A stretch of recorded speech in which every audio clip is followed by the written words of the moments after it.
But I do want to tell about a story that I think will segue into my talk tonight. One day there was a seminary professor who decided to deviate from his normal class curriculum and teach a lesson on Bible prophecy. And he opened his lesson with a question. He said, what are the two main problems facing American Christians today when it comes to the topic of Bible prophecy?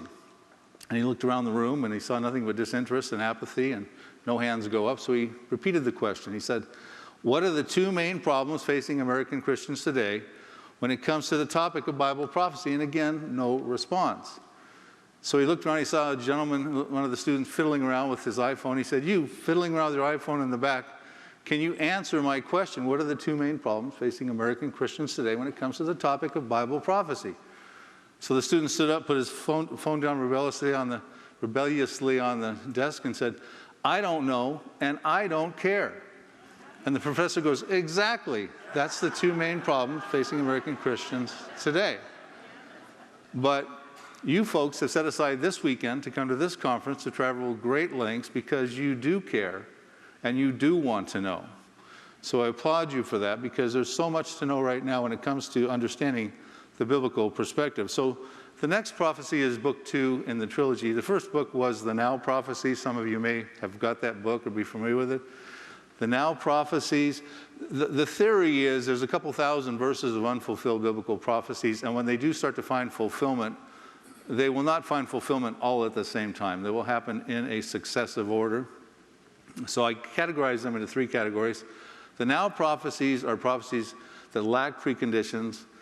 They could happen at the present time, which is what the definition of now is, at the present time. We could wake up one morning and we could see them, any one of these prophecies finding fulfillment.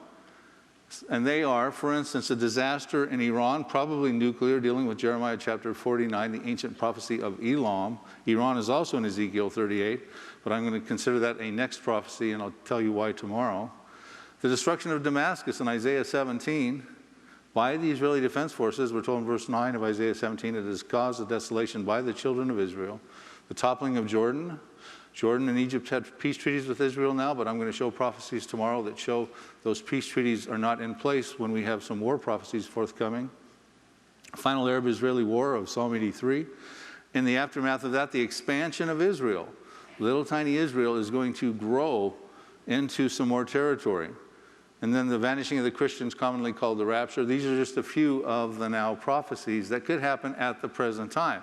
Now, the next prophecies have some preconditions.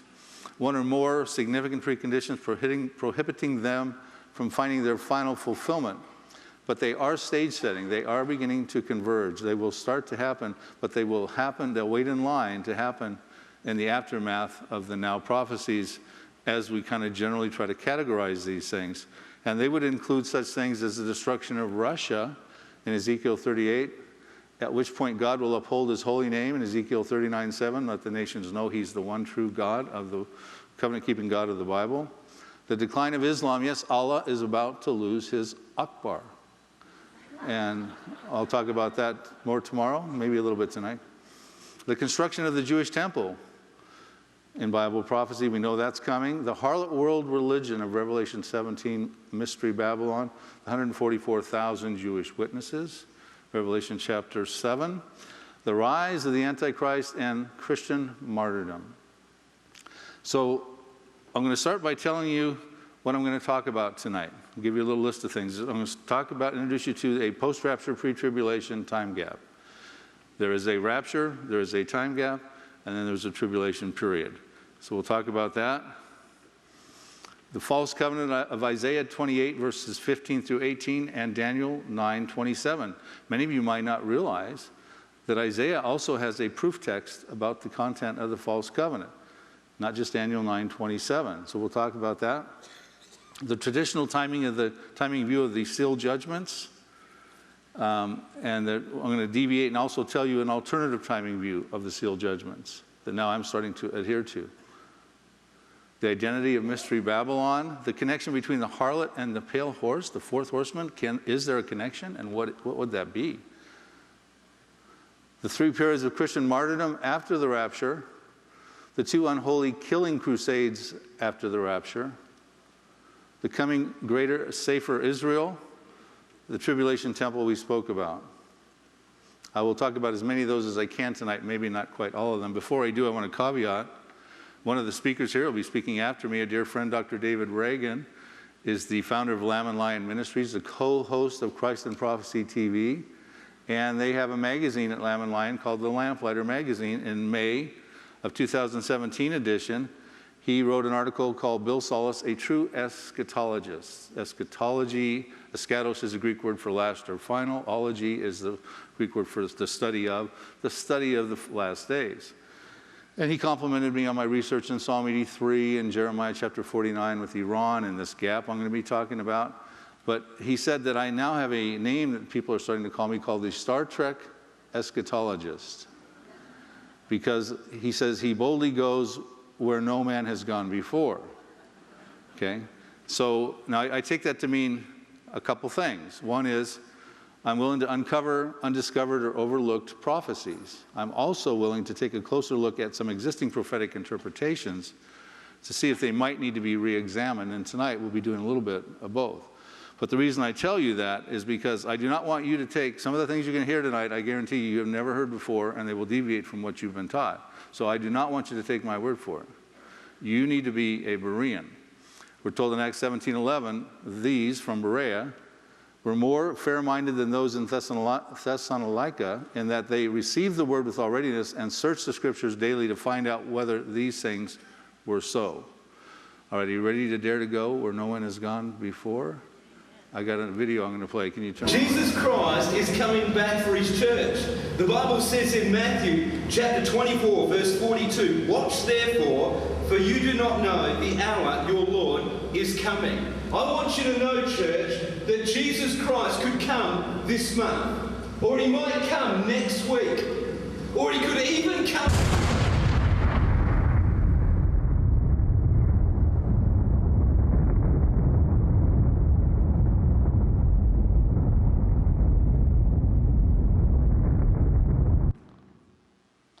Or he could even come right now, correct?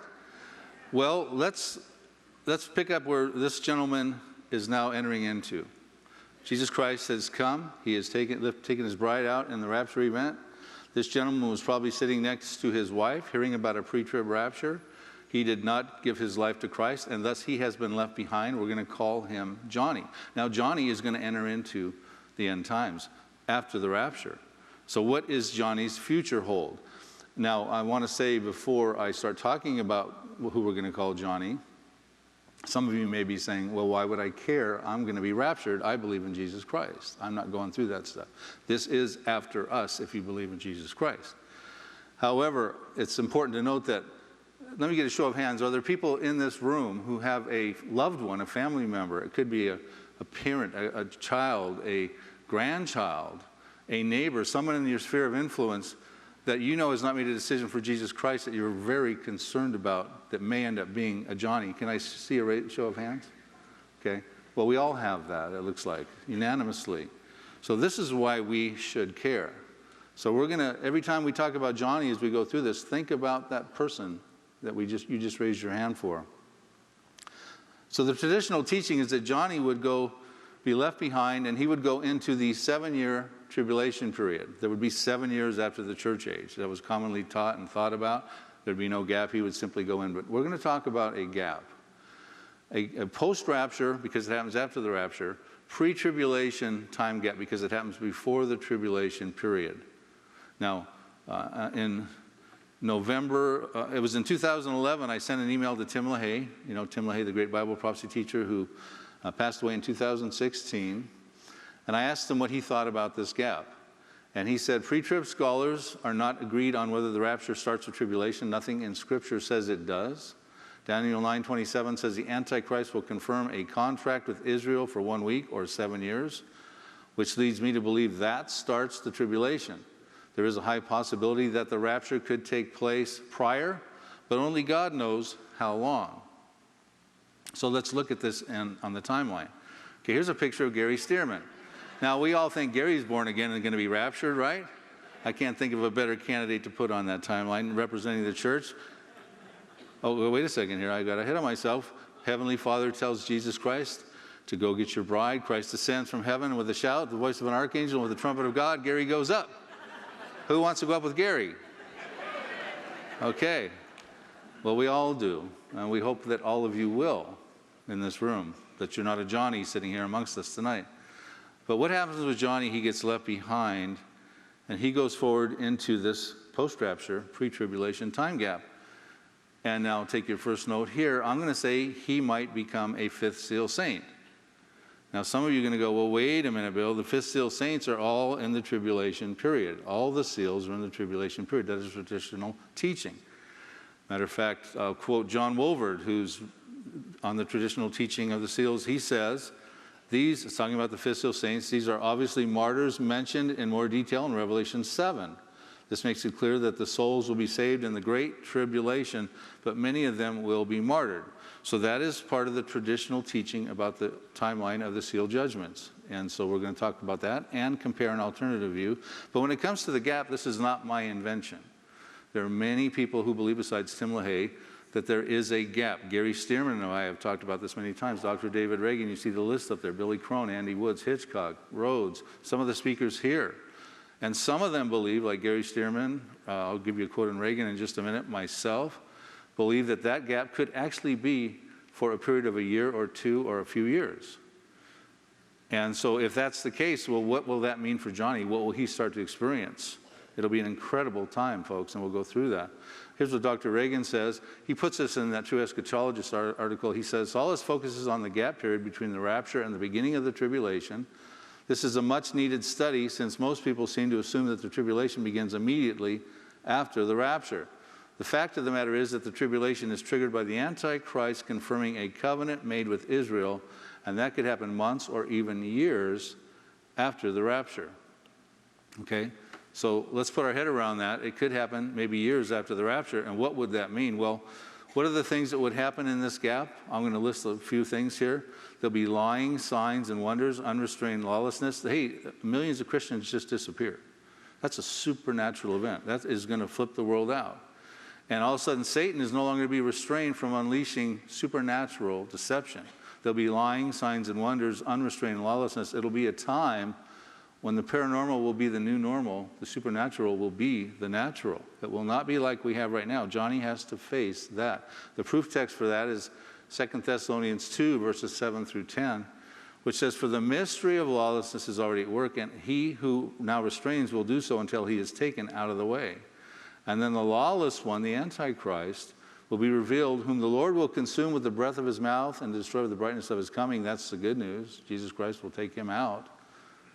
The coming of the lawless one is according to the working of Satan with all power, signs, and lying wonders, and with all unrighteous deception among those who perish. Now, you know, lying signs and wonders and the lawless one and unrighteous deception are three things that are being restrained while the church is on earth. And because the church is on earth, the world at large is being restrained from these things too. But Satan is known for, you know, and let's talk about the restrainer. It's commonly taught, because it talks about he will be taken out, it's commonly taught that that is dealing with the Holy Spirit, and that when the church is taken out, the Holy Spirit, you know, goes with it. Well, I actually believe the Holy Spirit doesn't necessarily go with it, because the Holy Spirit is still convicting the world of sin, I believe, after the rapture. But the Holy Spirit can multitask. So he's told, no longer restrain Satan. I've taken the church out now, and let Satan have his time to present forward his closing arguments. And when that happens, Satan's not going to go, oy vey, what do I do now? He's been working on this ever since around 52, 53 AD when Paul wrote this 2 Thessalonians letter.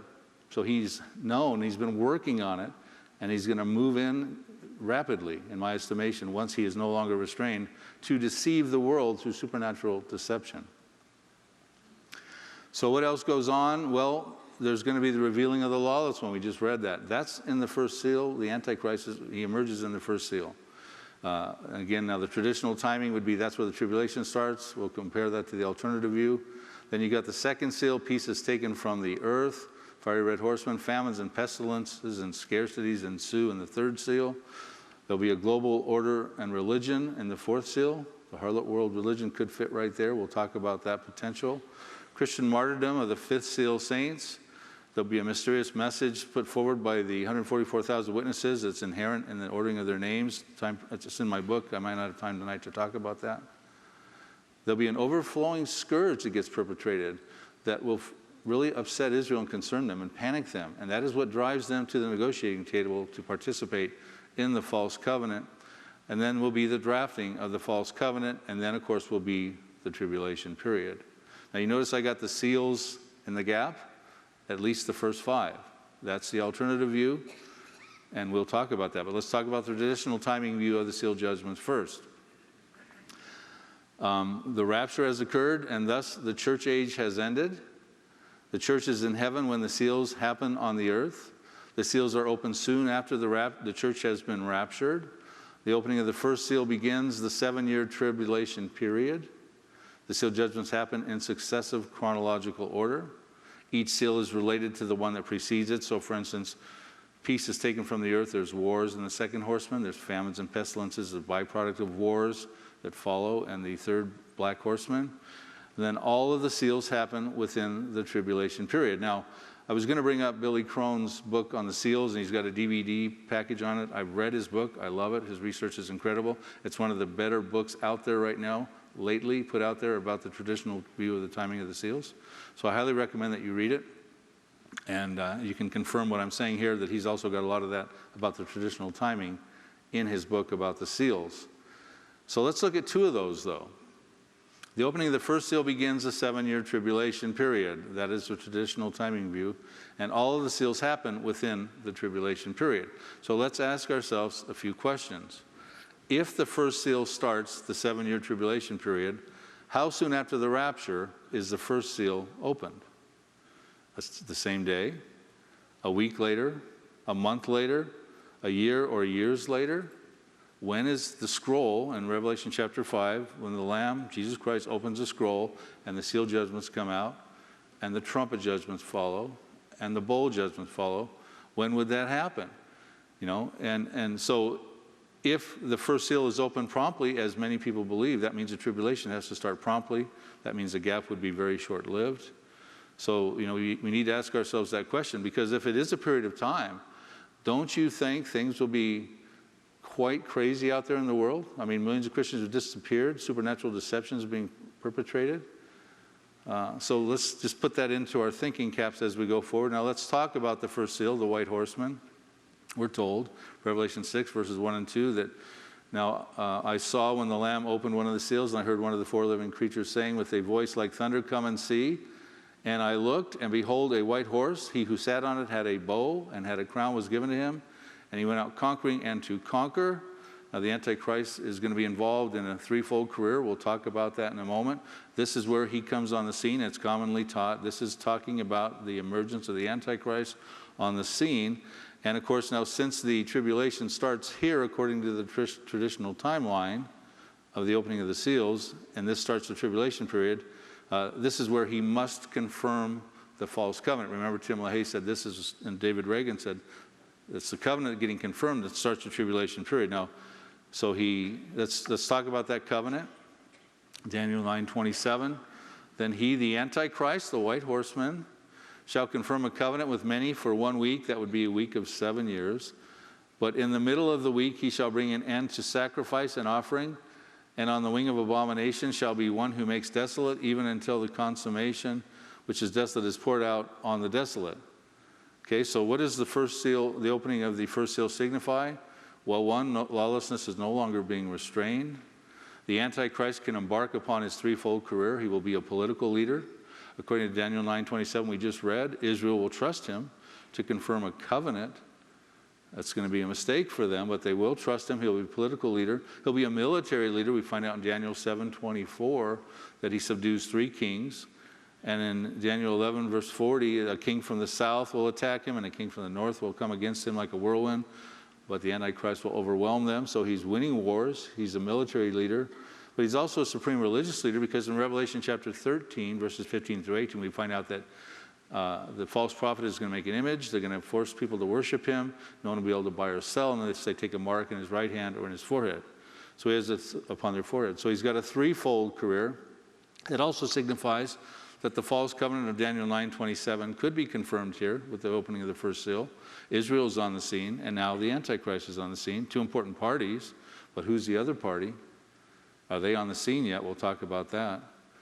It also means that the Antichrist can embark upon this unholy alliance with the harlot.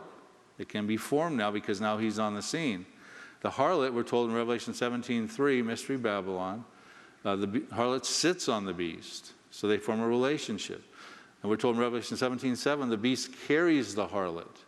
So actually the Antichrist, when he comes on the scene initially, is in a subservient position.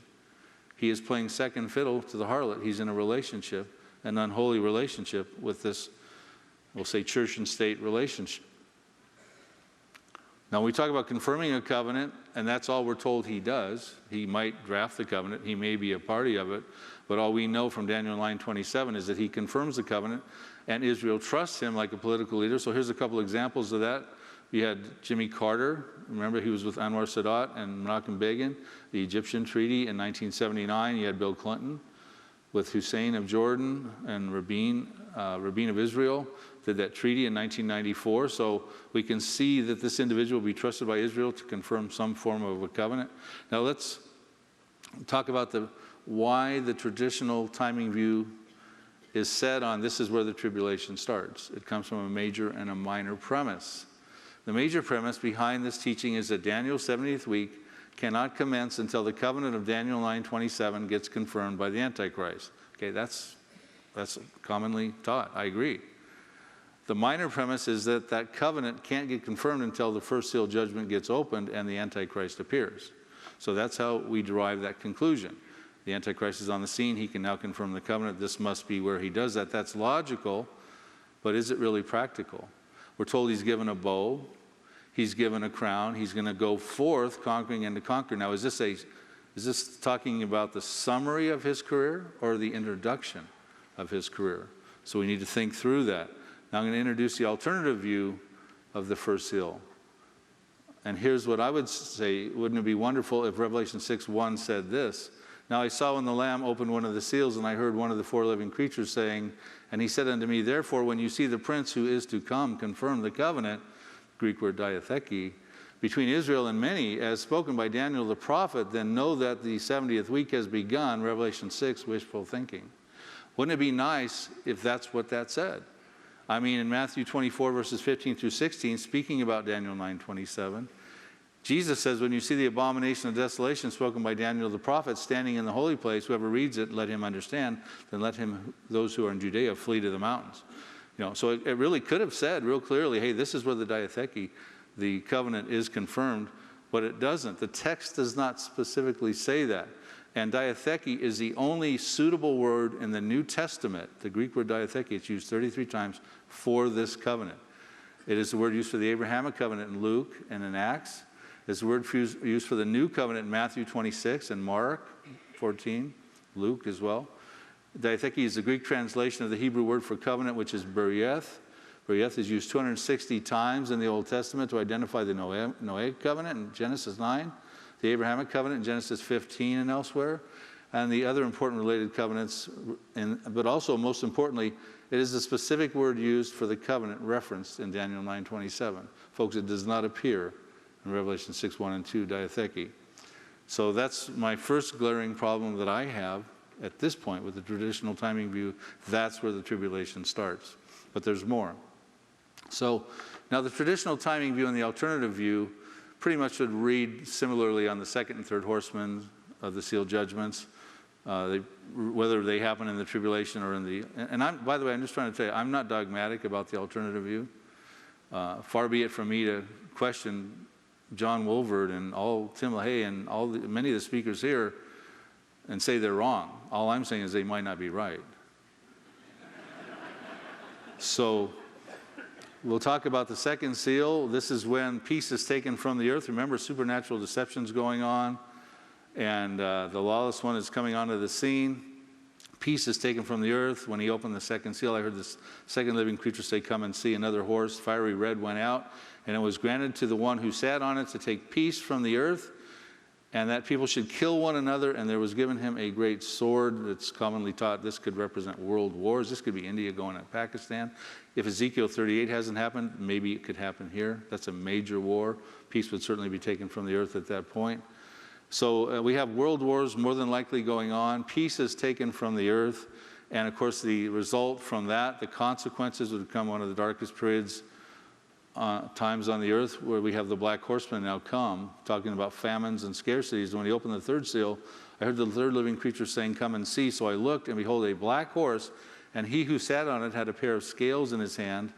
And I heard a voice in the midst of the four living creatures saying, "A quart of wheat for a denarius, and 3 quarts of barley for a denarius, and do not harm the oil and the wine."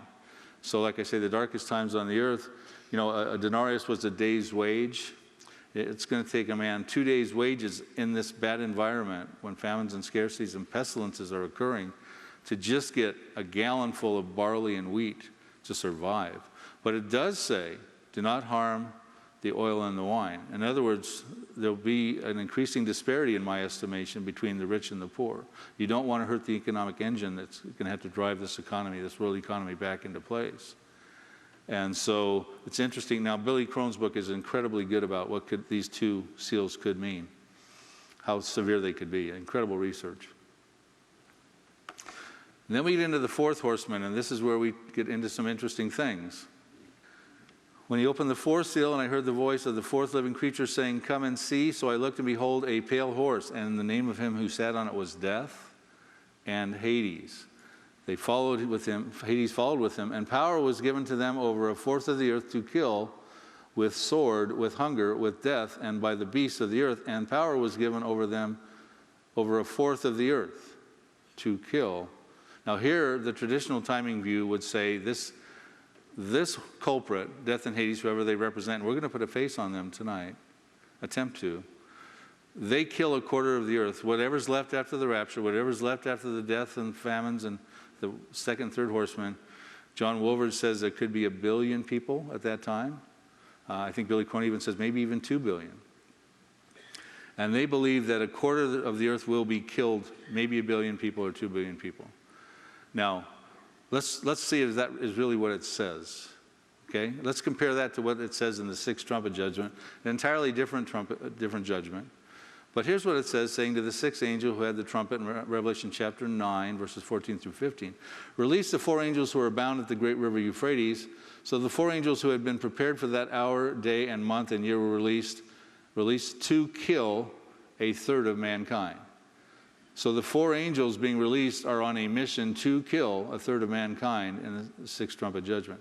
But is that really what the fourth horseman, is that the same text that the fourth horseman said? Let's look at the New American Standard Bible to see what it says. "And there was given to them authority over the fourth part of the earth." Okay? So if a fourth part of the earth represents, let's say, 1 billion people, and authority is given over to 1 billion people, to do what? To kill.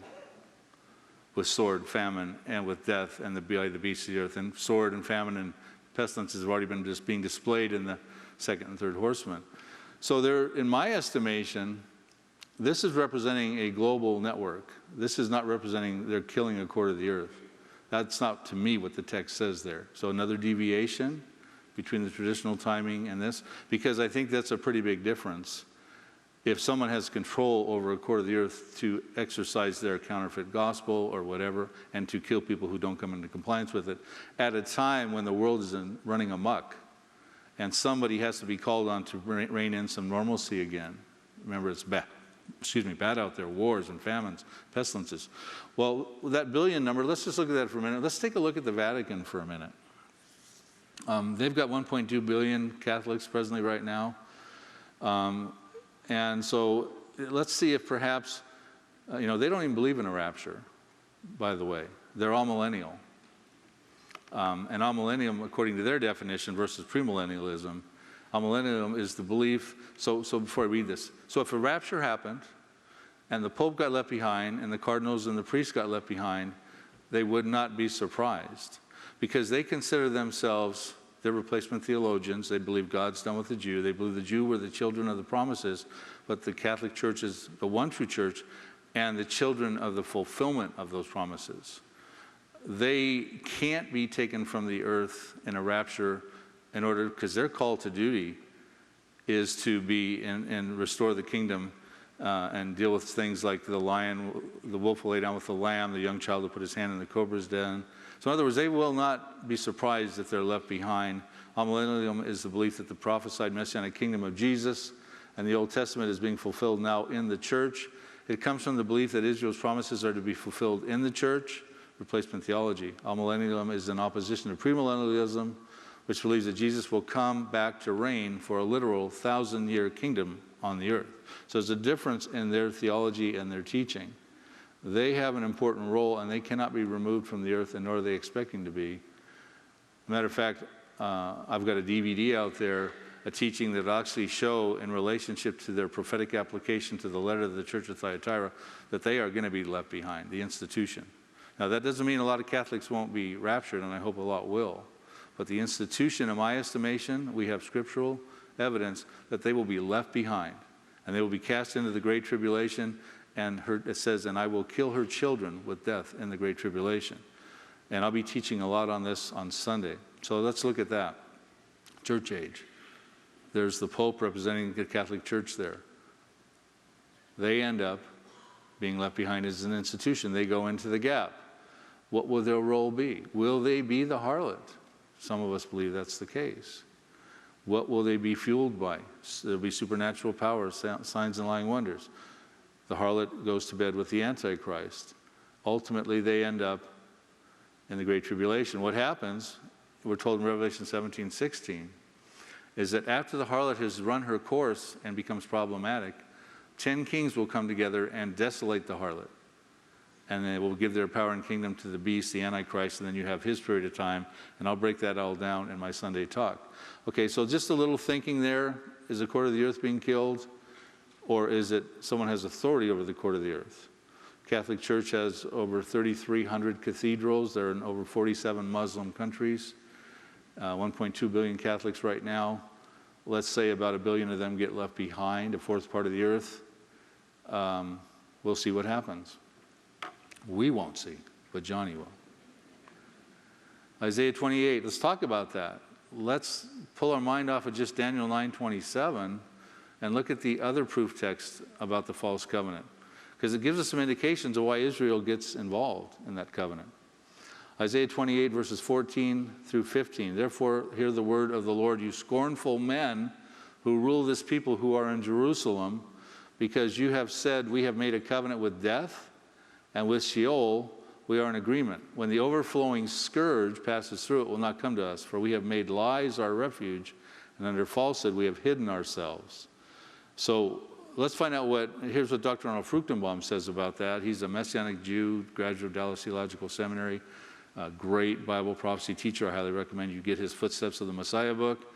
He says regarding this information, Isaiah 28, this provides God's viewpoint of the false covenant. It is obvious that the leaders of Israel will enter into this covenant to obtain some measure of security to escape the overflowing scourge. What is that? Well, we're going to talk about that. Hence, they will believe that entering the covenant will free them from further military invasions. However, God declares that this is a covenant of death, not a covenant of life, but a covenant of death. It is not a covenant of heaven, but a covenant of hell. So when we compare Daniel 9:27 to Isaiah 28, Daniel 9:27 is important because it tells us the covenant will be for 7 years. It's going to be confirmed by the Antichrist.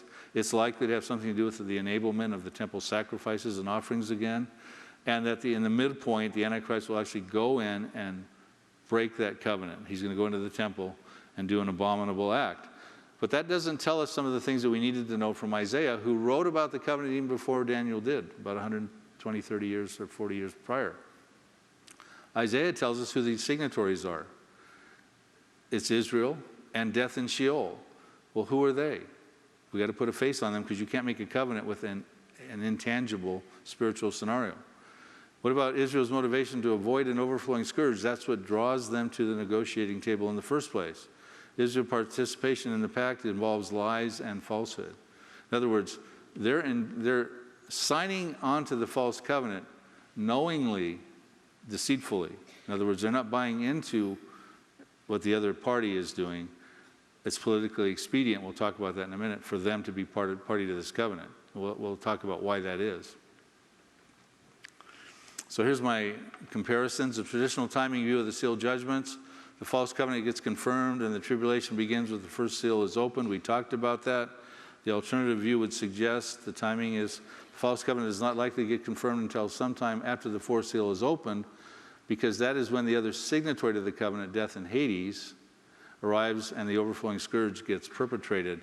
So death and Hades is a Greek word for Sheol in the Hebrew.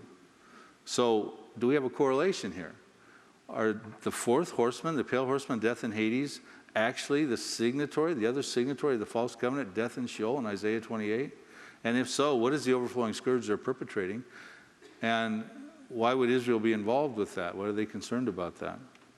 Let's look at that pale horseman again. What are they doing? They have authority over the court of the earth. They are a force to be reckoned with, and they are killing people. And whether they're killing a court of the earth or not, we go on and we find out who they are killing. They're the fifth seal saints, the Johnny that we were talking about. Okay? And so it says in the fifth seal, and we don't know, maybe they represent a court of the earth that's being killed, or maybe they're a portion of a court of the earth that's being killed, or maybe that's not even a court of the earth that is being killed. But he says, when he opened the fifth seal, I saw under the altar the souls of them that had been slain for the word of God and the testimony which they held. And they cried with a loud voice, saying, How long, O Lord, holy and true, until you judge and avenge our blood on those who dwell on the earth? Now, these are believers in Jesus Christ who come to know Jesus Christ after the rapture. And they're coming onto the scene at a time where the rapture's happened. You've probably got 144,000 witnesses on the scene. And prophetic awareness will actually probably be quite high among this group, because you might have had the destruction of Damascus by then. You've certainly had the rapture. And they may have seen some fulfillment of biblical prophecies. So they're asking a very interesting question. I mean, they've given their life for the Lord at a time when that's not a popular choice, because supernatural deception is going on, and to make that decision is going to cost them their lives, more than likely. And so these are slain souls, and they're asking how long. Now, my question is, why are they asking that question if they died in the tribulation period? They could have known when the false covenant was confirmed. They could calendar their 7 years from the time the Antichrist, this world leader, confirmed a covenant. But they don't know how long. When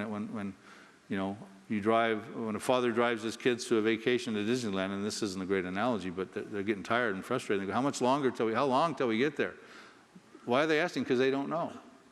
These guys don't know where they're at on the timeline, in my estimation, because they've probably died at the hands of death and Hades, who I believe is perpetrating an overflowing scourge along the earth. They're killing people. They have authority to kill. And they're asking how long. And again, this takes us back to our Johnny of the story. This is where we have concerns about these fifth seal saints. So the answer the Lord gives to their question is quite telling. It says, and a white robe was given to them that represents their salvation, each of them. And it was said to them that they should rest a little while longer, until both the number of their fellow servants and their brethren who would be killed as they were was completed. We have three different groups being addressed here. The fifth seal saints, who have fellow servants, and the fellow servants have their brethren, who will also die for their faith. Three different periods of Christian martyrdom.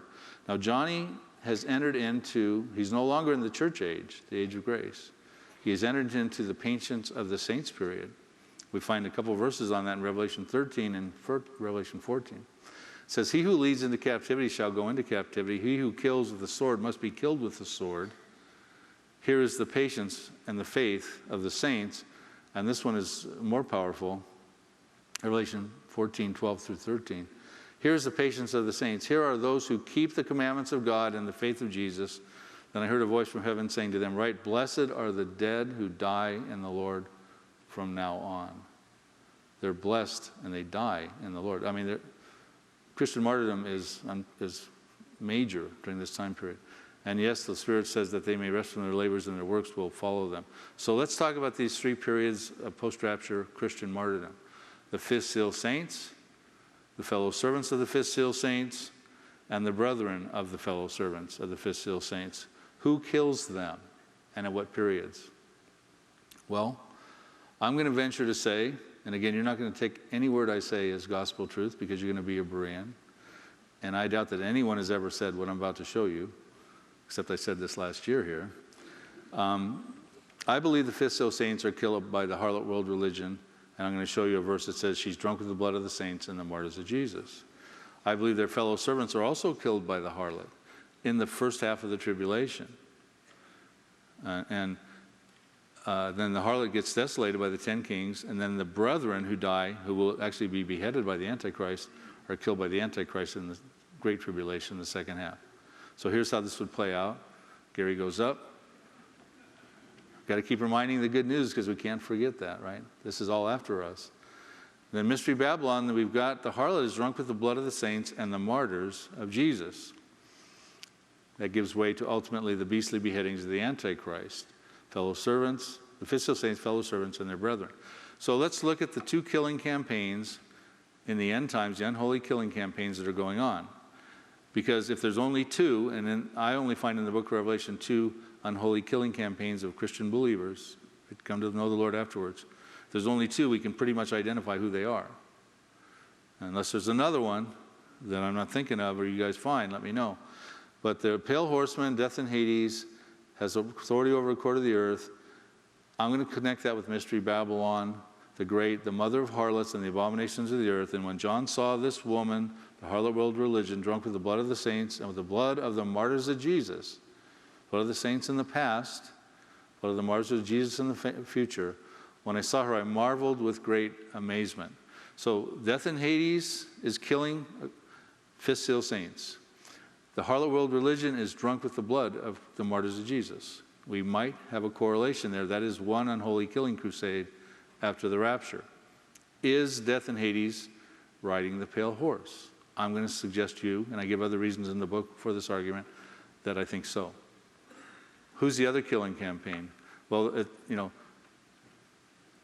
death and Hades is a different horseman. The white horseman is a different horseman. The Antichrist is the white horseman.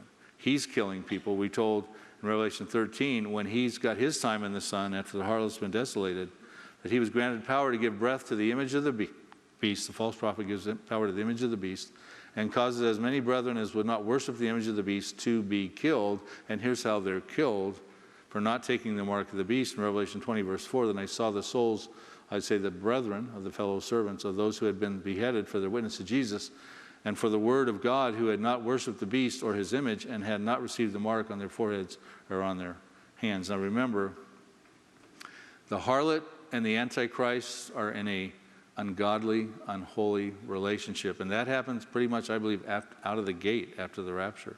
Remember, the harlot sits on the beast. And the Antichrist carries her, props her up, and then ultimately she gets desolated. So the few details about the harlot, and I'll be going into great length on this on Sunday, she rules over many nations. She has, in my estimation, if she rides the pale horse, authority over a quarter of the earth. And like I said, as of September 2018, the Catholic Church has 3,384 cathedrals and level churches in the world, 48 Muslim countries actually. So just perhaps there's a connection with the Catholic Church. I believe there is. Has authority over the quarter of the earth. It's headquartered in a great city, Revelation 17:18. The city is located upon 7 hills. I believe that would be Rome, the city, eternal city that sits upon 7 hills. Panders to the political leaders. We find out in Revelation 17:2, this is whom the kings of the earth commit fornication. That would be spiritual idolatry. And the inhabitants of the earth are made drunk with the wine of her fornication. She'd be the religious opiate of the masses. Remember, these people are going to be concerned about their uncertain futures in a time when supernatural deception is going on, and many of them may have lost loved ones and don't know what happened. And there may be, they're getting the different arguments. Some will say, hey, there was a rapture, but that's not going to be the only argument out there. Satan's going to have a whole different argument. They've martyred believers in the past. Well, we would look at maybe the Inquisitions, the 12th and 15th century. That did happen with the Catholic Church. Will martyr believers again in the future should be drunk with the blood of the saints and the martyrs of Jesus. Will be hated by the 10 kings in Revelation 16. Will be desolated by them. and will be replaced by the Antichrist in Revelation 17. Okay, well, let's shift our attention to the other signatory. We've been talking about potentially death in Hades, maybe being the harlot world religion, maybe being very powerful, maybe having authority over a quarter of the earth, being empowered by supernatural deception, in bed with the Antichrist, an entity to be dealt with. Well, let's look at the other signatory, Israel. Why would a harlot world religion that's thriving even want to negotiate with little tiny Israel that's about the size of New Jersey right now? Why is Israel even involved in this? Well, let's look at the Israel that might come into existence between now and that time. Presently, little Israel, you see them up there on the map, they're surrounded by their enemies. There's a circle of enemies in Psalm 83. I'll be talking about this tomorrow. And they're actually going to come together and concluding Arab-Israeli war, it looks like, of Psalm 83. And there's other peripheral prophecies related to that. And you see some of these leaders there right now. Most of them are very hostile to Israel. Israel has a peace treaty with Jordan and Egypt, but I'll show you tomorrow how those peace treaties are not in play, and some war prophecies that are unfulfilled involving the Israeli Defense Forces taking them out. And of course, you've got Iran, who is in the news right now, working on it with their nuclear aspirations, got the S-300 missile defense system from Russia. They're involved. Well, you know, Israel's got to deal and contend with all that. And actually, Iran is in Ezekiel 38, but they're in a prophecy that I'm watching for that could happen at the present time. A nuclear showdown in Iran, the Elam prophecy in Jeremiah chapter 49. I actually think that could be the next prophecy to find fulfillment. And if you're not familiar with it, I've got a book on it out there at the table. So Israel, I believe, is going to win a war against their Arab enemies. And I'll show you how that is scripturally supported tomorrow. And then Israel is going to expand territorially. Right now, Israel is a sliver. You see the blue sliver up there on the map, size of New Jersey, about 8,000 to 9,000 square miles. They were given land in Genesis 15:18 from the river of Egypt to the great river Euphrates. You see that's where the inner circle of countries are that I showed a map on of Psalm 83. And when Israel wins that war, they will have the opportunity to expand.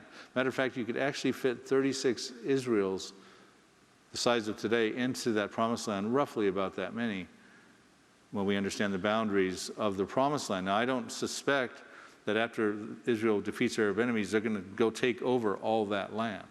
But I do believe they'll move into Jordan and some various other places, which I will show you tomorrow. Another thing I think they're going to do is they're going to start to want to think about building their temple, and they're going to deal with that Dome of the Rock that is sitting on their foundation.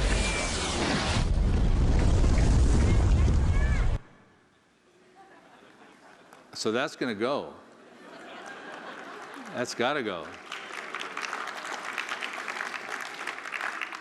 But then, so Israel's like, wow, what just happened with Israel? The Bible talks about Israel having an exceedingly great army. We'll get into that tomorrow. Israel expands territorially into some of those Arab territories. And then Ezekiel 38, don't forget, we've got to pay attention to that. Gary Stearman spoke on that earlier today.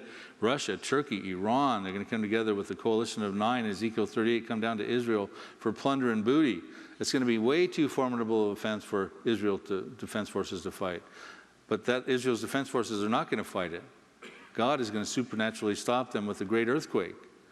Every man's sword against his brother, pestilence and bloodshed, flooding rain, great hailstones, fire and brimstone. That's going to be amazing, folks. Imagine Johnny watching that on CNN. That's like no other battle ever seen before.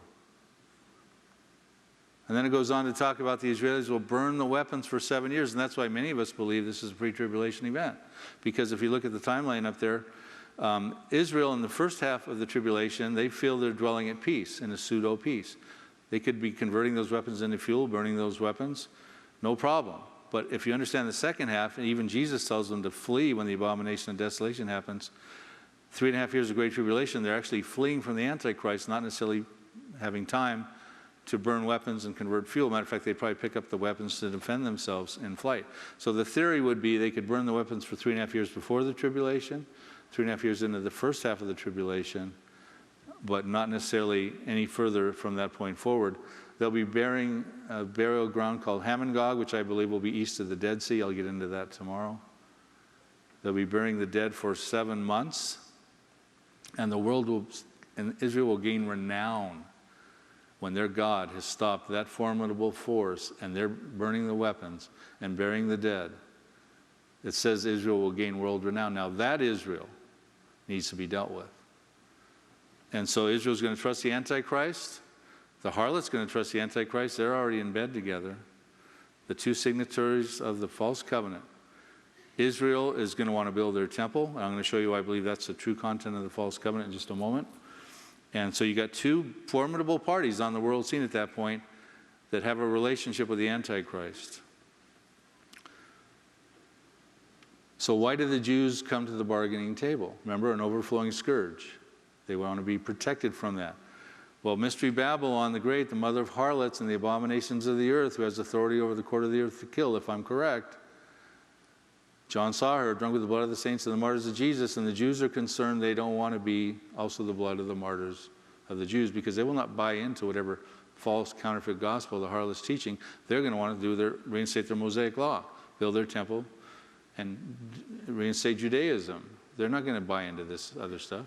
And they're not going to believe in the fifth seal saints gospel, of true gospel of Jesus Christ. And they're not going to buy into the harlot gospel. They're going to want to build their temple. And they don't want to be her next victim. She's perpetrating an overflowing scourge, the pale horseman, more than likely the harlot world religion. So they're going to want to build their temple. And I'll tell you why, and I believe that's got a lot to do, scripturally supported, in the Bible about what's the true content of the false covenant. There's three prevailing points of view about the Jews building that tribulation temple, which we know is coming. One is the temple will miraculously float down from heaven and settle in its appropriate place. Two, the Messiah will come and facilitate the building of the temple.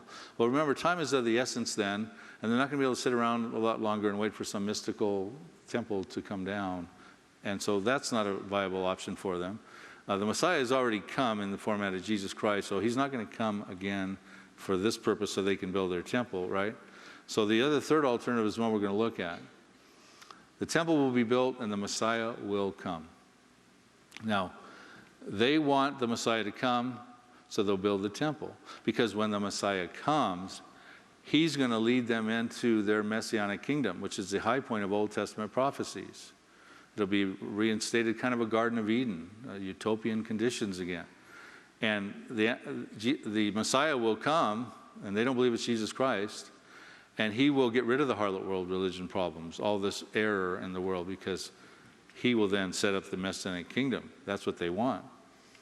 There are clues to that. Now, some people think the true content of the false covenant is dealing with the Palestinian peace process, and I'm going to be talking about Donald Trump's potential peace process tomorrow, his plan tomorrow. Just so you know, there is absolutely no scriptural support that deals with anything in Isaiah 28 or Daniel 9:27 with the false covenant having anything to do with the Arabs. In fact, they're going to be dealt with, in my estimation, prior. That's why we were just showing those other slides previously. So what are the clues that the true content of the false covenant is dealing with the temple? Jews want to build their temple so they can hasten the coming of their Messiah. Well, the first thing that happens when the covenant is confirmed, we turn our attention to Revelation chapter 11 and the first half of the tribulation. And what is the first thing John is doing? Revelation 11, it says, verses 1 and 2, I was given a reed like a measuring rod, and the angel stood saying, rise and measure the temple of God. So if it had something to do with the temple, John's representing Israel, they're going out and they're measuring the temple to build it. And the altar and those who worship there, that would be the Jews. But leave out the outer court, which is outside, the temple, and do not measure it, for it has been given to the Gentiles, the harlot, and I'll say the harlot in this case, not the Arabs, and they will tread the holy city underfoot for 42 months. Now, they have to negotiate with the Gentiles to build their temple. And they never had to negotiate with the Gentiles in their first and second temples. But at this point in time, they've got to negotiate with the Gentiles because the Gentiles want the outer court, and they want to be able to trod through Jerusalem for 3.5 years to get to the outer court. Now, presently, if you've been to Israel and the Old City, there's 4 quarters in the Old City. You got a Christian and Armenian, you got the Jewish, and you got the Palestinian. Well, after Psalm 83 and the Arab-Israeli war prophecies, I think that quarter is going to be thinned out quite a bit with the Palestinian problem and all that. With the rapture, I think the Christian and Armenian quarter will likely be thinned out quite a bit, but in that, you have a lot of Catholic presence in there. And the Jewish quarter, of course, will still be there. So I think what's going to happen is the 4 quarters are going to be narrowed down to pretty much 2. The Gentiles represented by the harlot, more than likely the Vatican and the Catholic Church, and the Jews. And the Catholics have strong holdings and beliefs that they have rights to Jerusalem. Another clue we have is in Isaiah 28. we read about Isaiah 28 said that Israel's going to be concerned about an overflowing scourge. They're going to make a covenant with death and Sheol. And here's what Isaiah warns them in the next verses, Isaiah 28 verses 16 and 17. Behold, I lay in Zion a stone for a foundation, a tried stone, a precious cornerstone, a sure foundation. Whoever believes will not act hastily. Also I will make justice the measuring line and righteousness the plummet. The hail will sweep away the refuge of lies, and the waters will overflow the hiding place. What is Isaiah telling them? Don't act hastily. Why? Well, because he's talking about idioms that they want to build their temple. Okay, and he's saying don't act hastily. He's talking about a tried stone as the precious cornerstone with a sure foundation that is built around it when you're building a temple. The dimensions are calculated with a measuring line, and the vertical accuracy of a structure is determined with the plummet. So he's talking about things that will be relevant to them building a temple. A clue here. But he's saying don't act hastily. Why? Because the Messiah has already come. These are also New Testament idioms of Jesus Christ. He is the tried stone in 1 Peter 2. He's the precious cornerstone in Matthew 21 and Ephesians 2. He's the sure foundation. He's trying to let them know the Messiah has already come. Don't do this. Don't act hastily. It's going to be a mistake, and I'll tell you why in a minute. Because here's what Isaiah goes, the third clue. Daniel 9:27 about this dealing with the temple. He shall confirm a covenant with many in the middle of the week. He shall bring an end to the sacrifice and offering. Okay, so he confirms the covenant, the Antichrist. The Jews build their temple. And the way you void out that contract is you go into that temple and you stop the offerings and the sacrifices. Voids out the covenant. And that's what Isaiah is trying to tell them in Isaiah 28 verses 18 after those other verses. Your covenant with death and Sheol will be annulled, and your agreement with Sheol will not stand. When the overflowing scourge passes through, you will be trampled down by it. So what he's saying here is that beware. You've got a harlot who's in bed with the Antichrist, a signatory of the false covenant. You got the Jews who trust the Antichrist to confirm that covenant. He's going to betray them.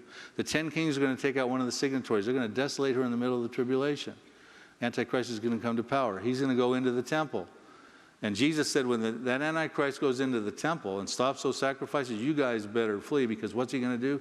He's going to try to kill the Jews. He's going to commit genocide of the Jews, we're told in Zechariah 13:8.